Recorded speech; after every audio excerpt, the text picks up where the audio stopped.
Жената на Клементина од Елвин Бруксвајт. Глава 2. Цанко. Темјанко го сакаше Цанко како нешто најмило на светот. Обожаваше да го гали, да го храни, да го заспива. Секое утро, штом ќе станаше, му го подгреваше млекото, му го оставаше утадето и го хранеше од шише. Секој попладне, штом автобусот ќе застане пред нивната куќа, таа прва ќе излеташе, ќе се стрчаше в кујна и ќе му даде ново шише. Потоа го ранеше навечер и пред легнување Вангелица го хранеше еднаш во денот, околу пладне. Кога Темјанка беше на училиште, Цанко си го сакаше млекото и беше најсреќен кога Темјанка му го подгреваше шишето. Ке се загледаше тогаш во неа со очи полни љубов и добрина. Во првите денови од животот на Цанко му дозволија да живее во една кутија близо до шпоретот кујна, но на жалба од мама, Вангелица, го преместија во поголема кутија од шупата. Кога наполни 2 недели, мораше да се сели надвор. Тогаш цутеа јаболкниците, а деновите стануваа се потопли. Определи посебно местенце за Цанка под јаболкницата.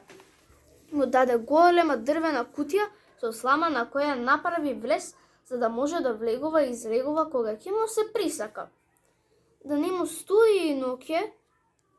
Праша Темјанка. Не, рече таткој. Гледај ќе видиш. Со шише млеко в раце, Темјанка седна во дворчето под јаболкницата. Цанко дотрча до неа и таа му го придржуваше шишето, додека овој цуцкаше. Кога ја испи и последната капка, загоровта и влезе поспано во кутијата. Темјанка дзиркаше низ вратничето. Со риклата Цанко риеше во сламата. Набрзо прокопа цел тунел.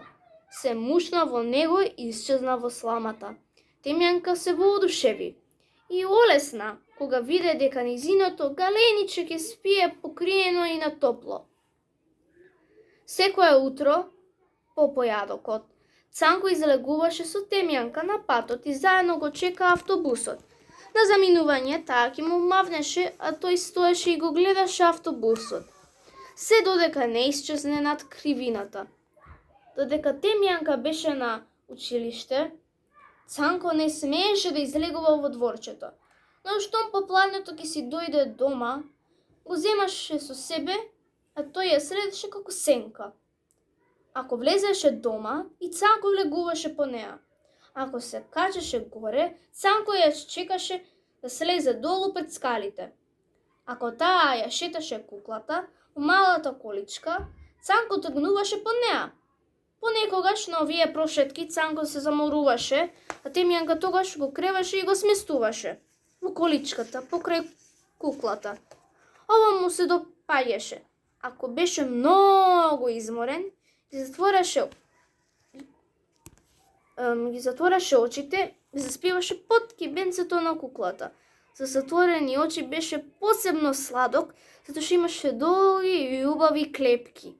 И куклата ги затвореше очите, а Темјанка ја туркаше количката полека и внимателно, за да не си ги разбуди малечките. Едно жешко попладне, Темјанка и Соколе си ги облекоа капачките костуми и отидоа да се капат во рекичката. Цанко верно ја следеше Темјанка. Кога влезе во водата, и Цанко влезе со неа. Нему водата му се виде студена, престудена за него.